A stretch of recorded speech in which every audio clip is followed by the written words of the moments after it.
Hello guys, good afternoon and welcome back to my channel. This is Lynn. So for today's video guys, ito po ay part 2 ng ating pagpamasyal o gumala bago maghiwalay yung 2025. So ayan, nakarating na nga po kami sa Cavite, yung aming pinuntahan, at yun po, naghanda po ng mayroon silang mahanda, pinaghandaan na kami ng pagkain. Expect kami nag-ihaw ng baboy, manok, isda, ayun. Sabi ko, magkain lang kami ng saging, but thank you Lord. Ang buti ng Lord nung usually, pag napunta naman talaga kami dito, talagang ganito po yung kabait yung aking best friend. Ano. So, ito po yung kanilang bahay. So, ito yung rooftop nila. So, napakaraming tao din dito sa kanilang lugar, ano. Kumpara po dito sa aming tinitirhan. Habang kami ay nagchikahan, nag-iihaw, ayan, natapos din at nagluto din ng biko para na din to sa New Year nila, at nagdala nga po ako niyan sa pag-uwi, at ito ay meron din pong hinanda na tapioca daw po yan. So, ayan, kami kakain ng pananghalian. Ito po yung aming pananghalian that time, December 30, 2025. Ang sarap. At ang tuwang-tuwa naman ng mga bata, at nagkita na naman yung mga anak ko na ilang taon din kasi dapat yearly po kaming magpunta dito. Sa bagay, yearly nagpunta din naman sila noong 2024. Hindi kami nakapunta kasi sila yung nagpunta. So ito yung tinatawag na tapioca, nagyan ng gulaman na may mangga at saka yung gatas, ganun. So sago, ganun. Sabi ko nga, magganyan din ako. Tinanong ko si Iskat kung kakain din ba siya. Ay, hindi daw. So, pagkatapos po niyan, pagkahapon, kami ay nag-grocery mo ng aking BFF. So, ayan, tapos, dapat uuwi kami kinahapunan, pero hindi po kami nakauwi. Kaya, kinabukasan na kami nakauwi ng December 31 ng umaga.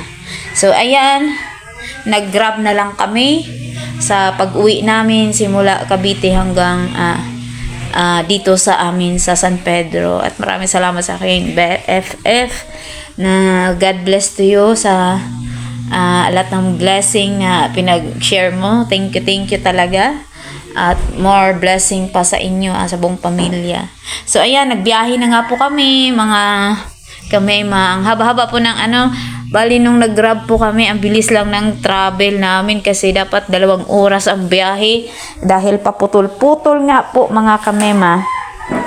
Ayun, paputol-putol po yung aming biyahe kapag kami ay nag-commute ng yung hindi grab. Dahil grab po yung sinakyan namin, ang bilis lang. So ayan, i-share ko sa inyo yung itsura ng aming dinadaanan. Ito ay galing yan sa bahay nila hanggang sa So baka mayroon pa tayong part 3 nito, mga kasari.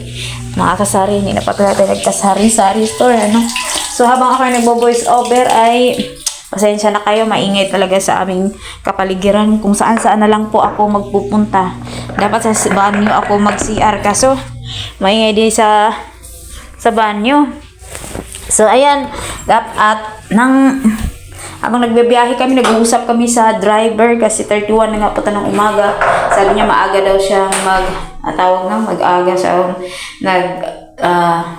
trabaho para makaaga din daw siya ng uwi. Habang umaga yan, habang dinadaanan po namin yung binabaybay po namin yung mga daan, sobra pong daming tao, lalo na doon sa mga malapit sa palengke. Ang kilo ng buko ay ang mahal, 300 ang kilo kasi kinikilo-kilo na kasi kinakayod, per 50 to 45 po ang isa, kaso nahirapan ka na, ang haba ng pila.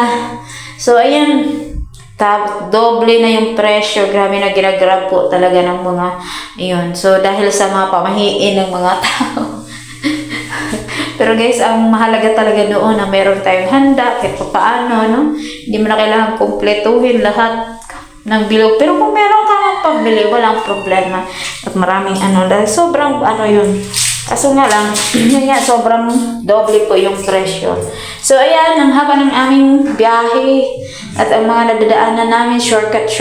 So ang ganda po ng Cavite, ng lugar ng ang laki na po na ng development po ng Cavite nung ako'y nakatira diyan ay aral sa Imus ay damo-damuhan. Ngayon sobrang ganda na.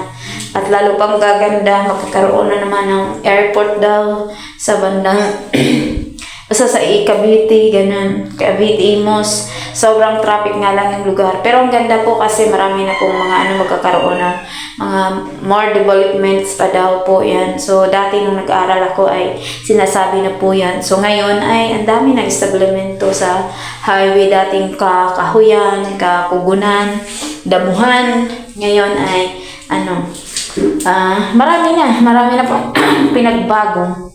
So, yun ba guys? So, habang nag-voice over po ako dito, pasensya nyo na nga, ang ingay. So, habang ang aking video, nasa 20 minutes. Pero, nawa hindi kayo magsaba habang kinukwentuhan ko kayo. Ayun, manood lang kayo sa aming mga dinadaanan. Nakakatuwa lang po yung driver na yun kasi malala din si kuya. Sabi niya, naghanap din daw siya ng buko, taga Quezon City lang daw. Taga Quezon City siya, nakarating siya ng Imus, Cavite. Sa bagay, ganun daw po ang kanyang buhay araw-araw. Pero yun yung sarili naman daw niya yun. Tapos, hindi time na magpahinga siya. So, pag nakarami na, ayun na. Makakagawa pa daw siya ng magagawaing bahay kasi yung misis siguro niya ay nagtatrabaho. Tapos, ayun, naghahanap siya ng buko. Tinanong niya kung magkano. Dito siya nakabili sa aming lugar, sa San Pedro. So, ayan, ang ganda po ng kalsada, ang lawak. Tapos, mukhang yayamanin yung mga So, nadaanan nga po namin dyan yung, dapat kami ay mamasyal dyan nung hapon. Kaso sabi ko, hindi na nakakapagod, hindi na ganun ka, exciting mamasyal pag galing ka sa biyahe, galing pa sa, alam mo yun, pero minsan maganda din. Pero pag sobra-sobra na po yung pagod, tapos mamasyal ka pa ulit, ay, parang hindi mo na ma-enjoy kasi nga napagod ka. So, ayan, lawak ng kanilang kalsada. Ayan po ay shortcut sa sobrang traffic kasi sa highway. Kaya, yun, ayan. Lawak, tas madadaanan po namin yung na dapat po namin magpasyal, mag-walking habang nagkukwentuhan. Pero doon na lang kami sa kanilang bahay, nagkukwentuhan na walang katapusang kwentuhan. So, yun po. So, maraming salamat sa aking BFF na, ayun, dahil po yung effort, preparation para ay so BFF ko na yun, kumari din siya, inaanak niya yung aking anak na si kuya. So ayun guys, diba, ang ganda ng kanilang lugar. Tapos dito sa yung shortcut, tapos magkakaroon pa ng maraming mga itatayo, kaya lalo pang mag-traffic yan, lalo pero magkakaroon na ng mga express brakes, ganyan. So, yan, ang ganda lang din ng panahon ng aming biyahe. Tapos, ang bilis lang talaga ng biyahe namin. Di ko nakalain kasi first time ko pong naranasan na pag naggala kami puntang Cavite.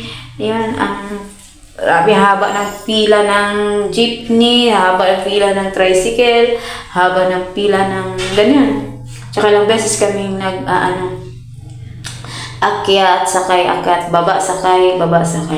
So, ayan, lawak ng kalsada. So, maraming salamat po sa inyong panonood. Ito ay sinishare ko lang din. Yung mga vlog natin, random vlog na.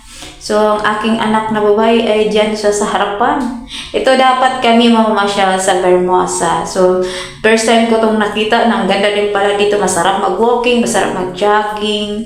Ayan, may bagong kasi dati hindi ko pa alam to. So, yun, Vermosa. Hindi ko alam kung subdivision or mall to, yung ganun. So, yan. Against the light nga lang kasi umaga po yung araw. So, ayan, maraming salamat sa inyo guys. So, ang ganda na dapat mamasyal pa kami dyan. Nakakapagod na sa sunod na. At yan, habang kami nagbabiyahe, hindi ko inaakala na ang bilis lang. Kasi nga, nagdadaldalan pa kami ni kuya, yung driver, habang ako ay nagbablog din. So, ayan, dito na kami, parang tumawid na yata kami sa papuntang Victoria, ganun, yung papuntang Muntinlupa na, shortcut din. So, ayan, ang ganda lang ng biyahe. Ang lamig, ang smooth, walang traffic. Sana ganito lagi. So, yan lang mga kasari. Tapos, kasa, ayan, no? Sobrang smooth lang. Kung may sasakyan ka nga talaga, makakahanap ka ng way na Tsaka ngayon kasi napaka-high-tech na, di ba? Yung mga ways sa Google Maps, so madali na lang kung saan yung mga shortcut, ganyan. So, ayan lang guys. Tapos, ang haba pa ng aking video, mga kamema. Nakakatuwa lang na hindi ko rin naman in-expect na mag-grab kami pa uwi. Ayan lang mga kasari. So maraming salamat po sa inyong panonood at pakikinig ng aking voice over na to. So andito na ako sa sa labas. Dapat sa banyo ako mag-voice over. Ako nakakapagod din pag nag-voice over ka sa tawag nag-voice over ka kasi nga ang haba ng aking video. Gusto ko lang din namang ma-share sa inyo yung smooth ng biyahe at saka yung tawag nito yung pag i-timeslap ko kasi ang pangit na hindi niyo po makita-kita mga kasari. And thank you so much po na hindi kayo nagsasawang manood sa aking mga video. Salamat. So ayan, nandito na yata kami sa lugar ng papuntang Muntinlupa, yung parang sa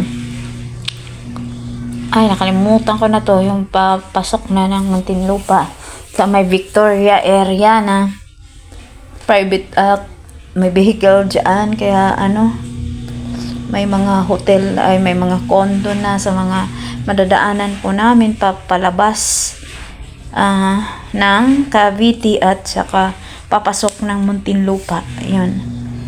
So, ayan, ang haba guys ang aking video nga. Baka lalagyan ko na lang ng music. Maraming salamat mo sa iyong panonood. Basta pagdating po namin dito sa lugar na to, sa aming lugar, si Kuya naghanap din ng buko. Dito na siya bumili ng buko. O, ayan, ito na yung, di ba, makita niyo po yung may traffic na yan. Ayan, patawid na po yan. Pupunta yata ng Villar City. So, ayan, ang ganda. Ang lawak din ng Villar City dun sa lugar na yan. So, ayan, maraming salamat sa yung panonood. Dito na lang siguro ako mag-voice over. So, kung bago ka sa aking channel, please subscribe and hit nyo na po yung notification bell. Yan, thank you so much po. Thank you. Lagyan ko na lang ng music mga kamema. Thank you po sa inyo. Thank you so much habang traffic. Ayan. Pero nahirapan po kasi ako maglagay ng music dahil ang daming mga pero pa man, salamat pa rin sa araw na to.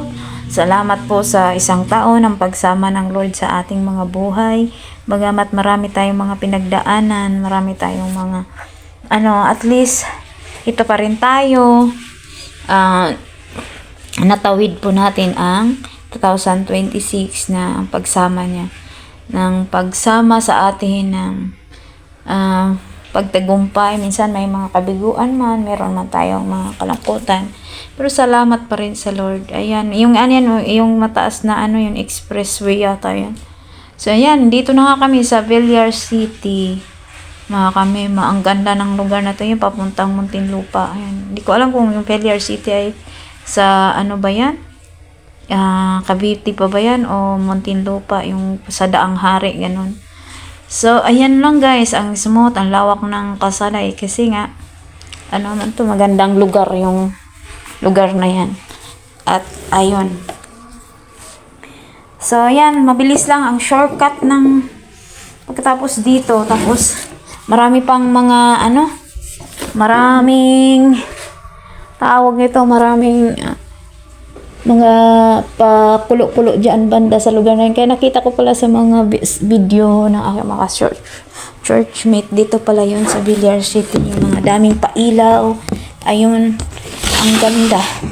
Ang ganda, ang lawak. Kaya ang pag may sasakyan, makapasyal ka talaga dito. Tsaka, nagtatraffic din dito. Dati nung ako ay nagtatrabaho pa, dito din ako nadaan. Pag sa may Daang Hari ba yan? O, baka iba na ngayon, Villar City na baka iba yan. Dati kasi Daang Hari.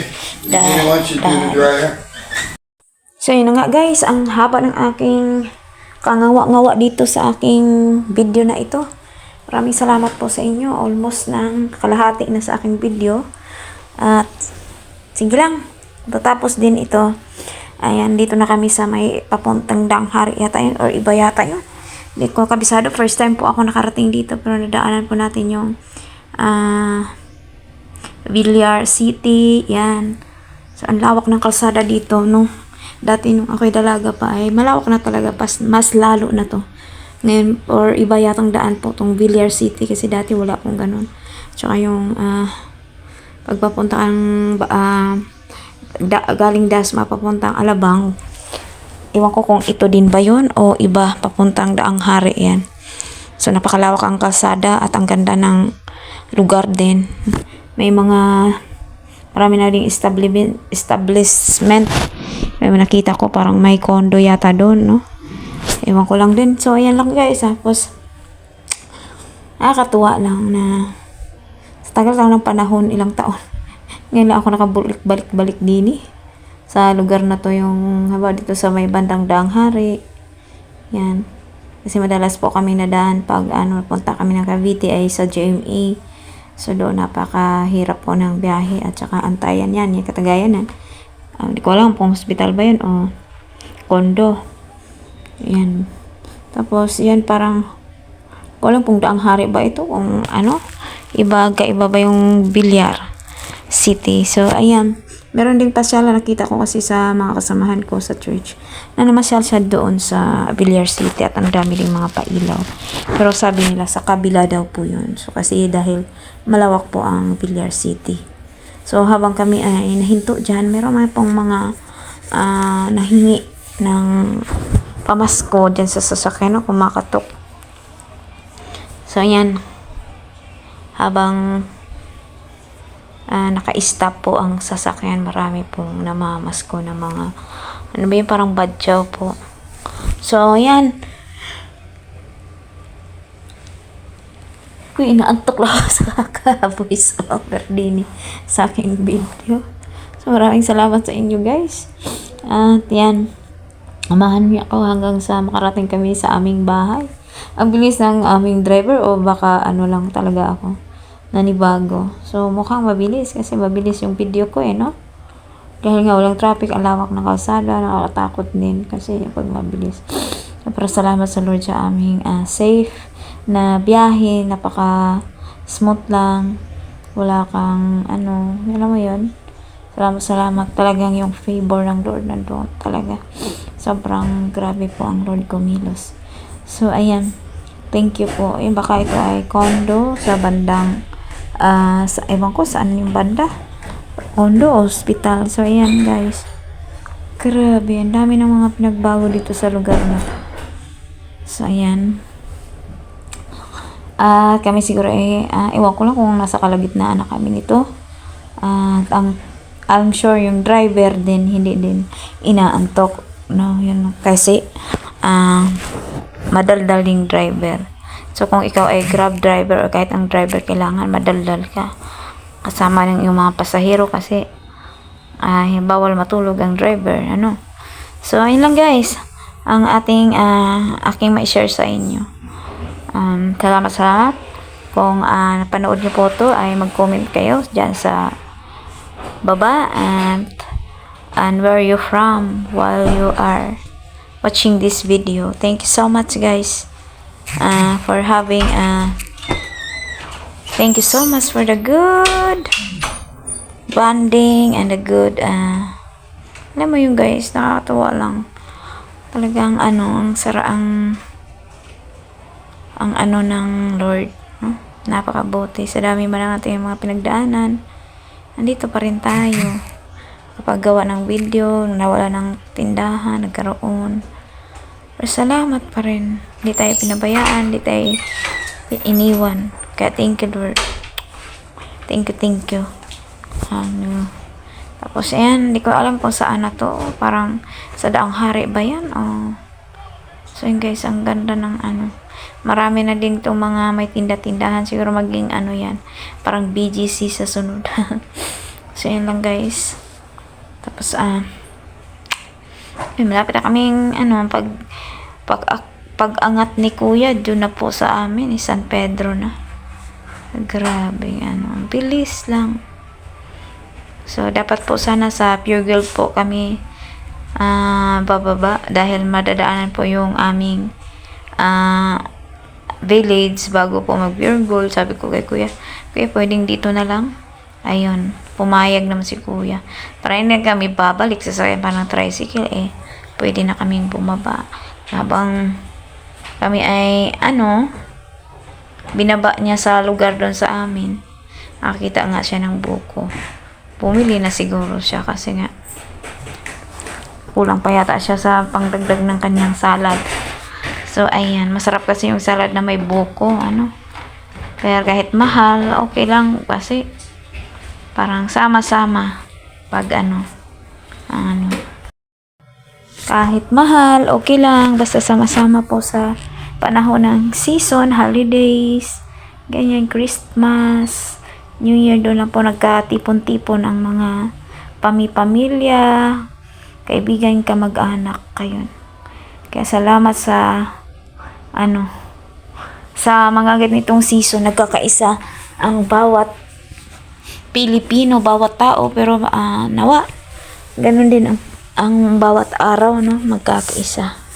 So, ayun lang guys, maraming salamat. Okay, patapos na po sa aking pag-voice over. Thank you so much for watching guys. Nawa po, nag-celebrate po ang lahat ng may kapayapaan, ayos na kalusugan, masayang pamilya, at yun, sama-sama sa pagsalubong ng bagong taon ng may pag-ibig, pagmamahalan, pag-uunawaan, unite one spirit galing ka sa Panginoong Hesus. Kasi yan po yung magkaisa, nagkakaisa. So, ayan, salamat. Thank you so much sa inyo. Ang lawak ng Villar City. Villar pa pala to. Ang haba na ng aming pinuntuhan. So, pag-ikot namin dyan ay bigla na kaming bigla na kaming papuntang San Pedro na. Pagkanan, San Pedro, pagkaliwa, Muntinlupa. Siguro iba po yung dinadaanan namin doon kaysa Daang Hari. Ayan, Victoria. Ayan yung sinasabi nilang Victoria. Pero dito ang daan sa Victoria. Ganyan. Ang ganda, no? Mga mayayaman yung mga nakatara dito. Nawa tayo din makatira ng ganito. Maranasan. Pag-ibigay yung pabor ng Lord sa atin, So, ayan lang guys. Maraming salamat. Happy New Year everyone. Thank you so much for watching. See you my next vlog. And God bless po everyone.